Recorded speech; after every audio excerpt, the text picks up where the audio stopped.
Ministério da Educação ao Primeiro-Ministro interino entrega uniforme nacional para estudantes da escola secundária Finantil Aimutindili.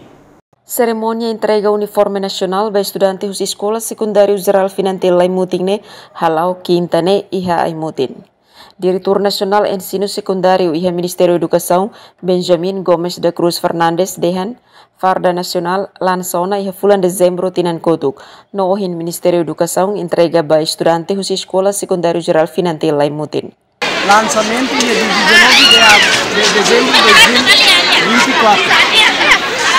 Foi ela claro para a escola e vida que prepara Farda e modelo for nebe maka heta nona aprovação no ya jornal da República no heta lançamento direito do primeiro-ministro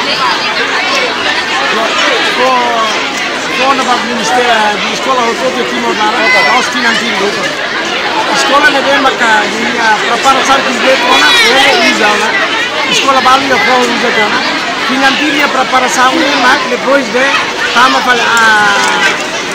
depois do exame roto, segundo período, tama fica balik sila sa iba roto tu Farda nebe makoi entrega direita social no vice-primeiro. Yadehan uniforme nasional ne estudante husi escola balung hahu uza Finantil nian makfain entrega ba estudante sira nunne estudante sira bele uza. Jacinta Siqueira, Estel News.